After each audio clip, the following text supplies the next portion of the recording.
साथियों, आज की जो हमारी मीटिंग थी, जो भी हमारी चर्चा थी, वो आप लोगों के बीच में इसलिए थी कि जैसा कि हम बार बार अपने चर्चा में इस बात का अनुरोध करते हैं कि आप अपने पोर्टफोलियो को अगर मजबूत बनाना चाहते हैं तो अपने पोर्टफोलियो का जो कुल वैल्यू है उसका 20% एफएमसीजी की मजबूत कंपनियों में रखें। और ये जो 20% है इसको 3 भागों में बांटें। अक्सर आपने सुना होगा कि जब बाजार में वोलेटिलिटी बढ़ती है या किसी भी प्रकार की कोई भी कठिनाई उत्पन्न होती है तो ये एफएमसीजी कंपनी एक सुरक्षा का काम करती हैं। और इसी कड़ी में ये बात भी चर्चा में आई कि एचयूएल, नेस्ले और टाटा कंज्यूमर प्रोडक्ट जैसी कंपनियां, इन 3 कंपनियों में इस 20% को बांटा जाए। आप अपनी सुविधा अनुसार 1 भी रख सकते हैं, 2 भी रख सकते हैं, और चाहें तो नेस्ले को शामिल कर 3 भी कर सकते। लेकिन आपका निवेश कुल पोर्टफोलियो के 20% तक ही सीमित हो और उसे भी इन तीनों कंपनियों में बराबर हिस्से में बांटें। साथियों, टाटा कंज्यूमर प्रोडक्ट एक ग्रोथ का इंजन है। हम डेटा एनालिसिस के बाद में इस पर समीक्षा करेंगे और इसको शामिल करने का कारण भी आपको बतलाएंगे।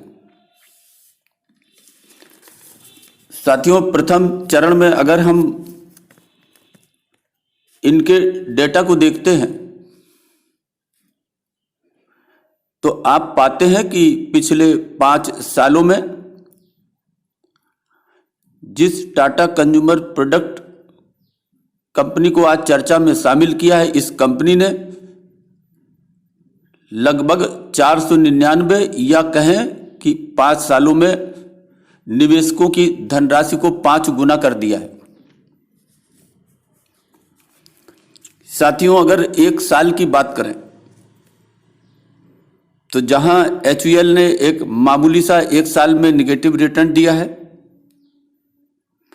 नेस्ले ने कुछ प्रतिशत रिटर्न ही दिया है, वहीं 1 साल में इस टाटा कंज्यूमर प्रोडक्ट ने निवेशकों को 29% का रिटर्न दिया है। तो हम ये कह सकते हैं कि इन तीनों कंपनियों में इस समय इसका ग्रोथ का इंजन बड़ी तेजी से काम कर रहा है और पोर्टफोलियो में थोड़ा सा ग्रोथ पैदा करने के लिए इस कंपनी को भी पोर्टफोलियो में शामिल किया गया। साथियों, आपने देखा होगा कि इस कंपनी ने आज 709 का स्तर भी छुआ।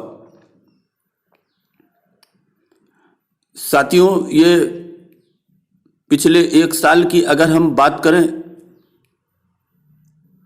तो इसका जो लोवेस्ट बिंदु है वो 551 रहा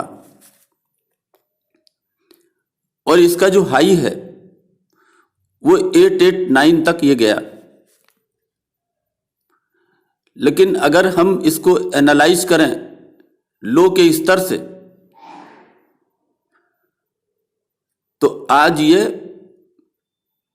अपने लो से 158 रुपए ऊपर उठकर 28.67% ऊपर जाकर कारोबार कर रहा है। और अगर इसके हाई को देखें तो अपने हाई 889 से लगभग 180 रुपए नीचे गिरकर, यानी 20.25% की गिरावट पर कारोबार कर रहा है। साथियों, इसके ग्रोथ पोटेंसी को देखें तो इसकी 8.85 ROC और 6.13 की ROE पाई गई है, जो HUL और नेस्ले के मुकाबले कहीं कम है। साथियों, अगर इसके मार्केट कैपिटल की बात करें तो ये 65,531 करोड़ की एक लार्ज कैप कंपनी है। साथियों, इसकी फेस वैल्यू अगर आप देखें तो इसकी फेस वैल्यू 1 रुपए की है। अगर साथियों इसके प्राइस मूवमेंट की बात करें तो आप देखेंगे कि अपने प्राइस मूवमेंट में अगर हम 5 वर्षों की बात करें तो ये जो आप काली लाइन जो देख रहे हैं ग्राफ में, ये साथियों 200 दिनों का डेली मूविंग एवरेज है और इस 5 सालों में अपने मूविंग एवरेज से ये करीब 3 बार इसको टच किया है और थोड़ा सा नीचे आया है। साथियों,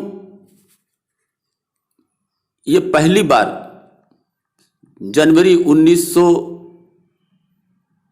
2019 में नीचे आया था। दूसरी बार ये जब इस लाइन से नीचे आया वो मार्च 2020 का महीना था और तीसरी बार इसने फिर से इस लाइन को तोड़ा है। ये आप साफ तौर से देख सकते हैं। तो ये मान सकते हैं कि इस वक्त की जो गिरावट है वो गिरावट आपके लिए खरीदारी का मौका बन सकता है। साथियों, अगर इसके प्राइस टू अर्निंग रेशियो की बात करें तो इसके जो 5 साल की जो प्राइस टू अर्निंग है वो 36.2 है, 3 साल की 49.4 है और 1 साल की अगर हम बात करें तो 1 साल का ये जो 79.7 के आसपास है। मतलब ये कहें कि अगर कंपनी 1 रुपया कमाती है तो इसके शेयर की कीमत के रूप में हमें 79.7 पैसा अदा करना पड़ रहा यदि औसत पे हम इसकी खरीदारी करें। लेकिन साथियों, इसका जो वास्तविक 1 साल का जो पी रेशियो है इस समय वर्तमान में, ये वास्तविक करीब 85 के आसपास है, जो इसके 1 साल के 79.7 से ऊपर है। अर्थात 1 साल के अपने औसत से महंगा है। और अगर हम 5 साल का, 3 साल का और 1 साल का एवरेज निकालें तो ये करीब 55.1 के आसपास होता है। मसलन हम कह सकते हैं कि मौजूदा समय में ये अपने पी रेशियो, जो इसका एवरेज पी रेशियो कई प्रकार से निकाल करके देखें तो उससे ऊपर के स्तर पे काम कर रहा है। दूसरा, अगर इसके चार्ट को देखें तो अभी इसके औसत पे आने पे थोड़ा सा अंतर है और ऐसा उम्मीद है कि यह अपने एवरेज पे जरूर आएगा। और साथियों, मेरी ऐसी राय है कि अभी आप थोड़ा सा इंतजार भी कर सकते हैं और जब इसकी हल्की सी गिरावट हो वहां से आप खरीदारी शुरू कर सकते हैं। साथियों, अगर इसके फंडामेंटल्स की मजबूती पर गौर फरमाएं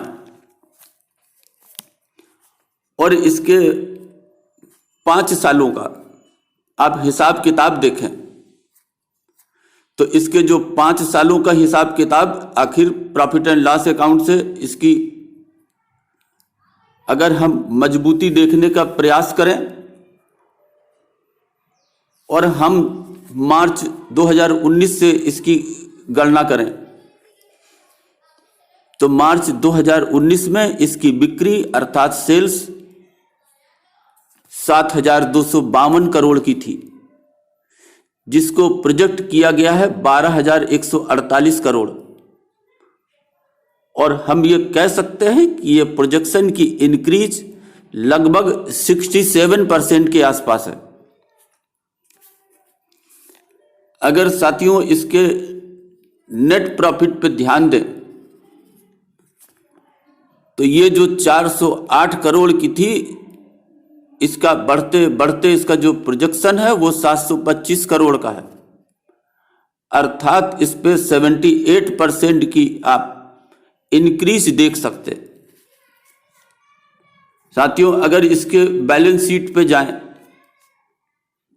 इसके रिजर्व्स देखें, जो मार्च 2019 में 7,269 करोड़ के आसपास था। ये साथियों इसके रिजर्व्स का जो प्रोजेक्शन है ये लगभग 14,501 करोड़ के आसपास है और इसमें आप 100% की वृद्धि का अनुमान लगा सकते हैं। साथियों हम रिजर्व एंड सरप्लस इसलिए बार बार देखते हैं कि कंपनी को जो प्रॉफिट होता है उसका कुछ हिस्सा वो डिविडेंड के रूप में बांट देते हैं और बाकी हिस्सा इस रिजर्व एंड सरप्लस में डाल देते हैं, इसलिए हम इसके बार बार इसको देखते हैं। साथियों इस रिजर्व्स के मुकाबले इसकी जो बोरोइंग है, जो इसने उधार लिया है, कर्जा लिया है, वो 1168 करोड़ के आसपास है, जबकि इसका केवल ऑपरेटिंग कैश देखें जो कि 1082 करोड़ है। और साथियों इस प्रकार से आप ये कह सकते हैं कि इसके रिजर्व और इसका जो कैश है उसके मुकाबले इस पर जो बोरोइंग है वो नाम मात्र की है, नेग्लिजिबल है। अगर इसके साथियों आप शेयर होल्डिंग पैटर्न्स को देखें तो FII का जो 25.68 के आसपास था दिसंबर 20 में, वो बढ़ करके 25.93% हो गया है। वहीं जो DII का 13.62 करोड़ था वो 13.30 करोड़ के आसपास हो गया। तो इस तरह से आप इस बात को कह सकते हैं कि इस कंपनी में जो FII और DII है इनकी अच्छी खासी होल्डिंग है, अर्थात एक ये मजबूत कंपनी है।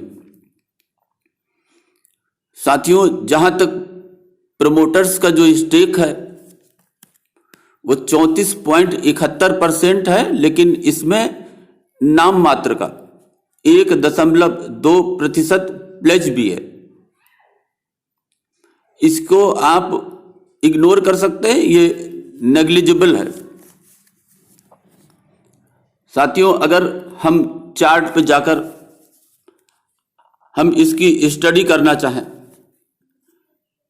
कि ये ग्राफ पे चार्ट पे जो इसके रेट की निरंतरता है, इसका चढ़ाव और गिराव है, उसकी स्थिति क्या है, तो ये जो चार्ट आपके सामने है ये साथियों वीकली चार्ट है। इसमें आप ये 3 लाइनें आप देख रहे होंगे। जो सबसे ऊपर की लाइन है वो 20 हफ्ते का मूविंग एवरेज है, जो दूसरी लाइन है वो 50 हफ्ते का 50 वीक का मूविंग एवरेज है, और जो तीसरी लाइन है वो 100 वीक का मूविंग एवरेज है। साथियों, अगर आप इस मूविंग एवरेज को ध्यान से देखें तो ये जो 20 दिन का मूविंग एवरेज है, इसका जो स्तर है वो 814 है।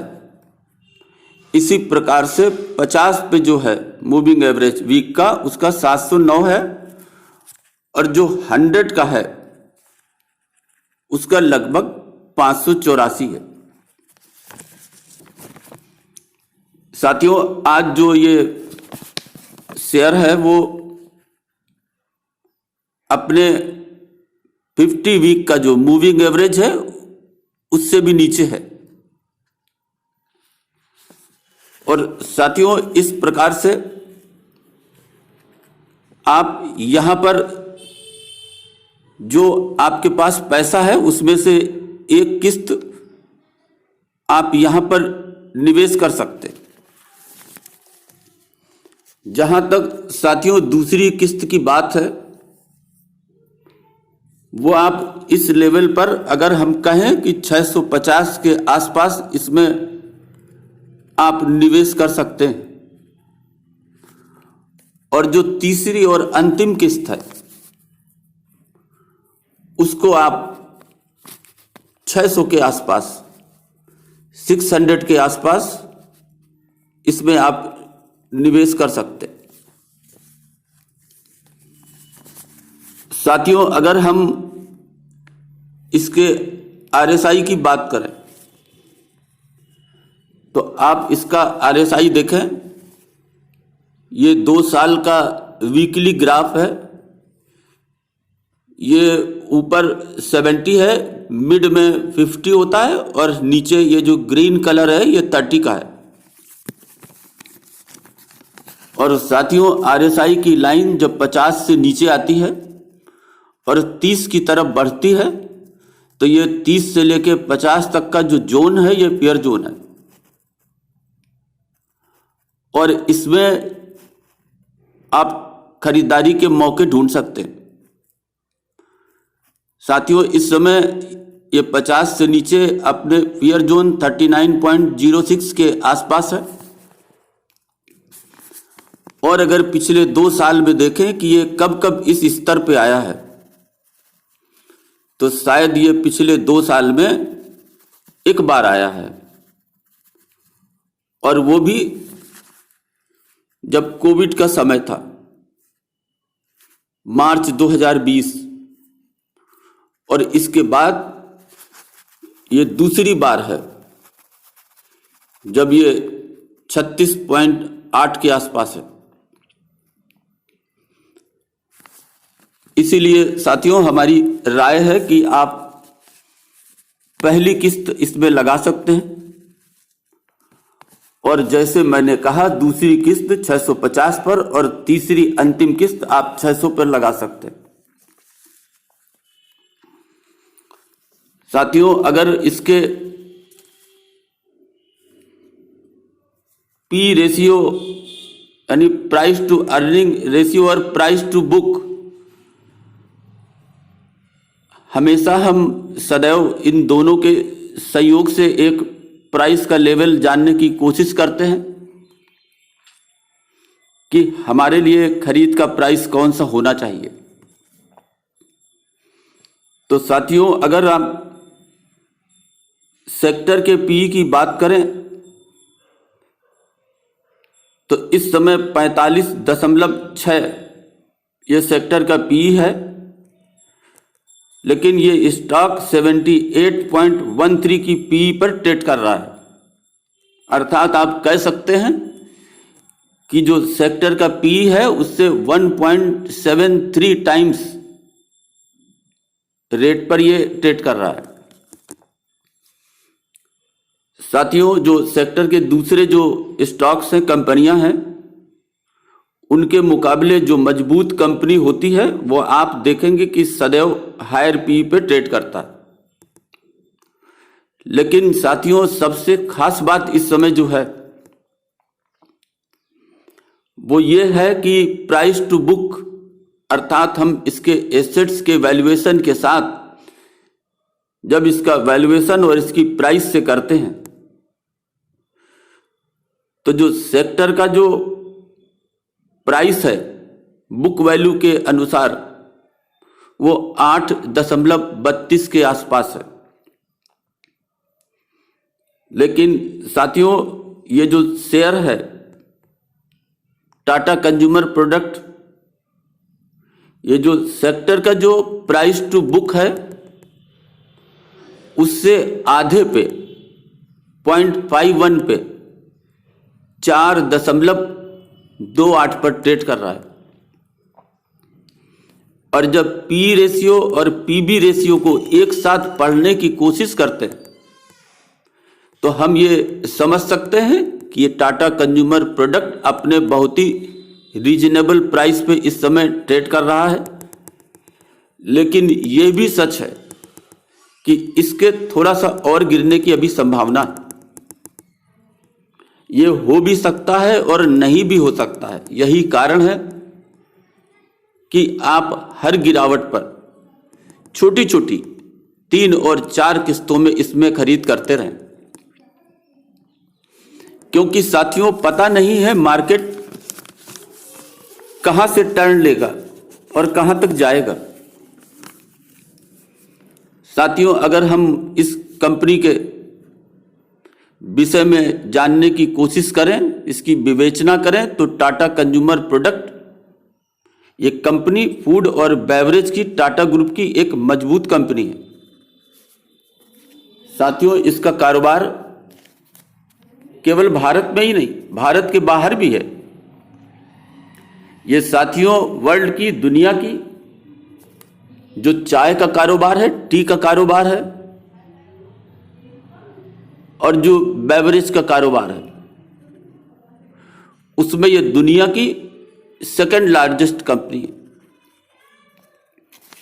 आपने साथियों अपने पास के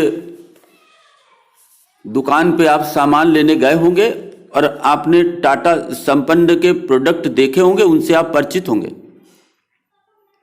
टाटा नमक तो आप जानते ही होंगे।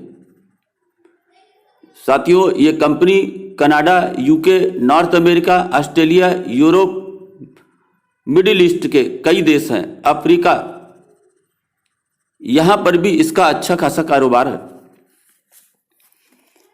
अगर साथियों इसके हिस्ट्री की बात करें तो पहले ये टाटा ग्लोबल बेवरेज के नाम से कारोबार करती थी।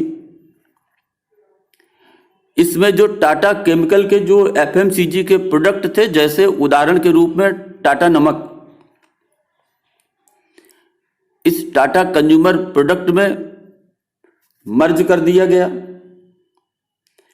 साथियों 2020 की फरवरी पर सब इस तरीके से रिस्ट्रक्चरिंग की गई। अगर इसके रेवेन्यू की बात करें तो भारत में इसका जो रेवेन्यू है वो 56% है और दूसरे देश वहां से करीब 44% का रेवेन्यू ये कंपनी अर्न करती। आपने साथियों टाटा कॉफी करके एक कंपनी, लिस्टेड कंपनी है, वो साथियों इस टाटा कंज्यूमर प्रोडक्ट की सब्सिडियरी कंपनी है। साथियों 12 नवंबर 2021 को अभी हाल में इस कंपनी ने, टाटा प्रोडक्ट कंपनी ने टाटा स्मार्ट फूड्स को भी एक्वायर किया और इसमें मर्ज किया। साथियों इस समय जो टाटा कंज्यूमर प्रोडक्ट का जो कारोबार है वो ग्रोथ में है, एक्सपेंशन में है। लगातार इस कंपनी का कारोबार बढ़ रहा है और प्रेजेंट में ये हाई ग्रोथ की कंपनी है। साथियों यही कारण है कि पोर्टफोलियो में जहां HUL को शामिल किया गया, नेस्ले को शामिल किया गया, वहां ऐसी हाई ग्रोथ कंपनी को शामिल किया जाना अति आवश्यक था। साथियों अपने पोर्टफोलियो को मजबूत बनाएं और ऐसी मजबूत कंपनियों को एक निश्चित दायरे के साथ उसमें शामिल करें। आपका पोर्टफोलियो मजबूत रहेगा और इसकी ग्रोथ भी अच्छी होगी। और साथियों, आप बाजार से इतना ही उम्मीद करें कि आप सुरक्षित रहें, आपका निवेश सुरक्षित रहे और 5 सालों में अगर आप अपने पैसे को 3 गुना या उससे अधिक कर पाते हैं तो ये आपके लिए बहुत ही अच्छा होगा। साथियों, अभी के लिए बस इतना ही। धन्यवाद।